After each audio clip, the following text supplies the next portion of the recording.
N രാമചന്ദ്രന്റെ വസതിയിൽ സ്വാന്തനദൂതുമായി ഗ്രിഗോറിയോസ് മാർ സ്തേഫാനോസ്.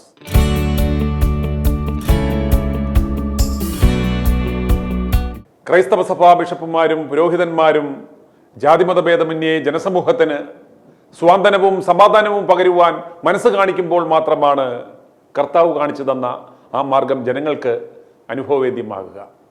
വാക്കുകളിലൂടെയല്ല, പ്രവൃത്തിയിലൂടെയാണ് കർത്താവ് നമുക്ക് മാതൃക കാട്ടിത്തന്നത്. അപ്രകാരം ഒരു കാഴ്ച ഇന്നലെ ഒരു വാട്സപ്പ് ഗ്രൂപ്പിൽ കാണുവാൻ ഇടയായപ്പോൾ പ്രേക്ഷകരുമായി ഒന്ന് പങ്കുവെക്കണമെന്ന് എനിക്ക് തോന്നി. കാരണം സഭാധ്യക്ഷന്മാരെയും പുരോഹിതന്മാരെയും ഏറ്റവും കൂടുതൽ വിമർശിക്കുന്ന മാധ്യമം ഏതെന്ന് ചോദിച്ചാൽ സംശയലേശമന്യേ ഏവരും പറയും i2 ന്യൂസ് എന്ന്. പലരും കരുതിയിരിക്കുന്നത് ഞങ്ങൾ കടുത്ത ക്രൈസ്തവ സഭാ വിരോധികളാണ്, പൗരോഹിത്യവർഗത്തെക്കുറിച്ച് ഞങ്ങൾ നെഗറ്റീവ് ന്യൂസ് മാത്രമേ നൽകുകയുള്ളൂ എന്നാണ്. എന്നാൽ ഒരിക്കലുമല്ല. പോസിറ്റീവായ ചെയ്തികൾ കണ്ടാൽ അതും ഞങ്ങൾ പ്രേക്ഷകരുമായി പങ്കുവയ്ക്കുക തന്നെ ചെയ്യും. ഈ ഫോട്ടോകളാണ് വാട്സാപ്പ് ഗ്രൂപ്പുകളിൽ ഞങ്ങൾക്ക് കാണുവാൻ സാധിച്ചത്. ഒരു മെത്രാപ്പൊലിത്തയെയും വൈദികനെയും കണ്ടപ്പോൾ ഞാൻ ശ്രദ്ധിച്ചൊന്നു നോക്കി. പഹൽഗാം ഭീകരാക്രമണത്തിൽ കൊല്ലപ്പെട്ട എൻ രാമചന്ദ്രന്റെ കൊച്ചിയിലെ വസതിയിലെത്തി കുടുംബാംഗങ്ങളെ ആശ്വസിപ്പിക്കുകയും അവർക്കായി പ്രാർത്ഥിക്കുകയും അവർ ഒറ്റയ്ക്കല്ല, ഒരു രാജ്യം മുഴുവൻ അവരോടൊപ്പമുണ്ടെന്ന സന്ദേശം കൊടുക്കുകയും ചെയ്യുന്ന ഒരു ബിഷപ്പിന്റെ ചിത്രങ്ങളാണ് എനിക്ക് കാണുവാൻ സാധിച്ചത്.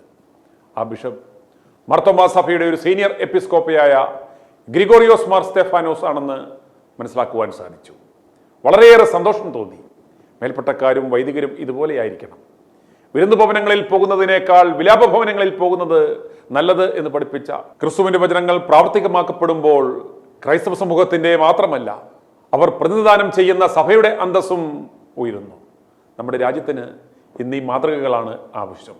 ജാതിയുടെയും മതത്തിന്റെയും പേരിൽ ഓരോരോ കമ്പാർട്ട്മെന്റുകളാക്കി മാറ്റി ജാതിയോടും വംശത്തോടും കലഹിക്കുവാൻ കോപ്പുകൂട്ടുമ്പോൾ ഇത്തരം തേടിയെത്തലുകൾ, ഇത്തരം സ്വാന്തനിപ്പിക്കലുകൾ ആവശ്യമാണെന്ന് മാർത്തോമാ സഭയിലെ ഒരു മുതിർന്ന വൈദികനായ ജോർജൻ മാത്യൂസ് മറ്റ് സഭാംഗങ്ങൾ ഒക്കെയായി അവർ അവിടെ എത്തി. കുടുംബാംഗങ്ങളെ ആശ്വസിപ്പിക്കുകയും അവർക്കായി പ്രാർത്ഥിക്കുകയും ചെയ്തു എന്ന് മനസ്സിലാക്കാൻ സാധിക്കുന്നു. അവർ എന്തുകൊണ്ടാണ് അവിടെ എത്തിയത് എന്നറിഞ്ഞപ്പോൾ ആ മകൾക്കൊരു ബിഗ് സല്യൂട്ട് കൊടുക്കണമെന്ന് തോന്നി. ഏതൊരു സാധാരണ മനുഷ്യനും പകച്ചുപോകുന്ന ആ സമയത്ത് നിസ്സഹായതയും വേദനയും ഉള്ളിലൊതുക്കി അസാധാരണമായ ധൈര്യമാണ് തീവ്രവാദികളുടെ വെടിയേറ്റ് കൊല്ലപ്പെട്ട എൻ രാമചന്ദ്രന്റെ മകൾ ആരതി അന്ന് കാണിച്ചത്.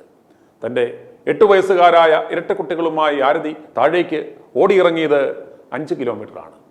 പിന്നിൽ അച്ഛനൻ രാമചന്ദ്രൻ വെടിയേറ്റ് മരിച്ചിരിക്കുന്നു എന്ന യാഥാർത്ഥ്യം. മുറിയിൽ തങ്ങൾ തിരിച്ചു വരുന്നത് കാത്തിരിക്കുന്നത് ഏതാനും മാസങ്ങൾക്ക് മുമ്പ് ഹൃദയ ശസ്ത്രക്രിയയ്ക്ക് വിധേയയായ അമ്മ. അച്ഛൻ്റെ ഭൗതിക ശരീരം നാട്ടിലെത്തിക്കണം എന്നതിന് പുറമെ അമ്മയെയും തൻ്റെ കൊച്ചുമക്കളെയും അടക്കം സുരക്ഷിതമായി വീട്ടിലെത്തിക്കണം എന്നതായിരുന്നു ആരതിക്ക് മുന്നിലുള്ള വെല്ലുവിളി. കല്ലും ചെളിയും നിറഞ്ഞ, കുതിരകൾക്ക് പോലും നടക്കുവാൻ ബുദ്ധിമുട്ടുള്ള, ഇടതൂർന്ന് പൈൻമരങ്ങൾ നിൽക്കുന്നതാണ് പഹൽഗാമിൽ നിന്ന് ബൈസറൻ വാലിയിലേക്കുള്ള വഴി. മുകളിലെത്തിയാൽ മിനി സ്വിറ്റ്സർലൻഡ് എന്നറിയപ്പെടുന്ന പുൽമൈതാനം. കുതിരപ്പുറത്താണെങ്കിൽ പോലും 3/4 മണിക്കൂറോളം സമയമെടുക്കും ഒരു ഭാഗത്തേക്ക് സഞ്ചരിക്കണമെങ്കിൽ. പുൽമൈതാനത്ത് വിനോദസഞ്ചാരികൾക്ക് സമയം ചിലവിടുവാൻ പറ്റുന്ന ഒട്ടേറെ കാര്യങ്ങളുണ്ട് അവിടെ. അതൊക്കെ ചെയ്ത് ഫോട്ടോ എടുക്കുക എന്നതായിരുന്നു രാമചന്ദ്രന്റെയും കുടുംബാംഗങ്ങളുടെയും ലക്ഷ്യം. കാലിന് ബുദ്ധിമുട്ടുള്ളതിനാൽ ഭാര്യ ഷീല അവരോടൊപ്പം പോയില്ല. അവർ പുൽമൈതാനിയിലേക്കുള്ള കവാടം കടന്നതേയുള്ളൂ. പെട്ടെന്ന് കാര്യങ്ങൾ കീഴ്മേൽ മറിഞ്ഞു. സംഭവിക്കുന്നത് എന്താണെന്ന് മനസ്സിലാക്കുവാൻ പോലും കഴിയാത്ത അത്ര വേഗത്തിലായിരുന്നു ആരതിക്ക് അച്ഛനെ നഷ്ടപ്പെട്ടത്. വെടിയേറ്റ് വീണുപടയുന്ന ആ ശരീരത്തിൽ കെട്ടിപ്പിടിച്ച് കരയുമ്പോൾ അമ്മ ലെറ്റ്സ് മൂവ് എന്ന കുട്ടികളുടെ നിലവിളിയാണ് ആരതിയെ ഉണർത്തിയത്. പിന്നീട് കുട്ടികളെയും വാരിയെടുത്ത് താഴേക്ക് കുതിക്കുകയായിരുന്നു. വഴിയറിയില്ല, കുതിരകൾ നടന്നു വരുന്നതിൻ്റെ അടയാളം നോക്കിയായിരുന്നു ഓട്ടം. ഇതിനിടെ ആരതിക്കും കുട്ടികൾക്കും ചെരുപ്പുകളും നഷ്ടപ്പെട്ടിരുന്നു. അരമണിക്കൂറോളം ദുർഘടമായ വഴിയിലൂടെ അതിവേഗം താഴേക്ക് ഓടിയിറങ്ങിക്കഴിഞ്ഞപ്പോഴാണ് ഫോണിന് റേഞ്ച് കിട്ടിയത്. ഡ്രൈവറെ വിളിച്ച് വിവരം പറഞ്ഞു. ഒടുവിൽ താഴെയെത്തി അവിടെയുള്ള ഒരു ഹോട്ടലിൻ്റെ ലോബിയിലാണ് അവരെ ഇരുത്തിയിരുന്നത്. അമ്മയോട് എങ്ങനെ കാര്യങ്ങൾ പറയും എന്നതായിരുന്നു അടുത്ത ആശങ്ക. ഒടുവിൽ ആക്രമണമുണ്ടായെന്നും അച്ഛന് പരിക്കേറ്റ് ആശുപത്രിയിലേക്ക് കൊണ്ടുപോയെന്നുമുള്ള കാര്യങ്ങൾ അമ്മയെ ധരിപ്പിച്ചു.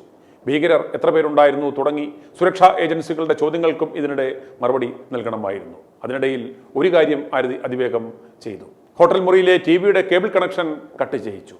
അമ്മ വാർത്തകൾ കാണാതിരിക്കുവാൻ.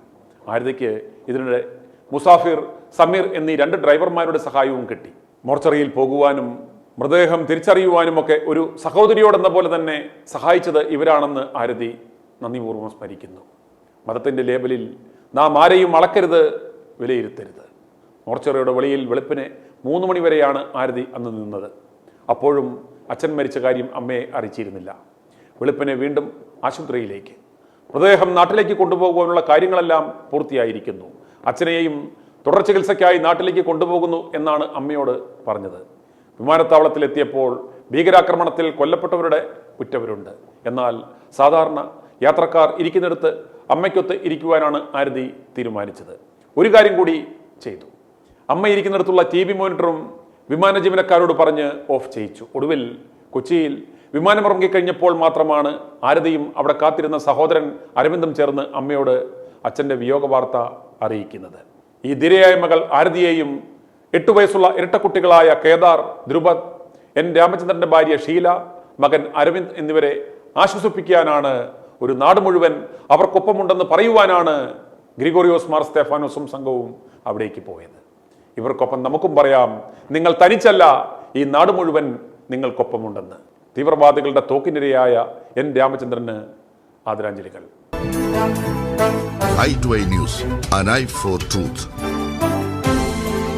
i2i News സബ്സ്ക്രൈബ് ചെയ്തിട്ടില്ലാത്തവർ ഇപ്പോൾ തന്നെ സബ്സ്ക്രൈബ് ചെയ്യുക. നോട്ടിഫിക്കേഷൻ ലഭിക്കുവാൻ ബെൽ ബട്ടണും അമർത്തുക.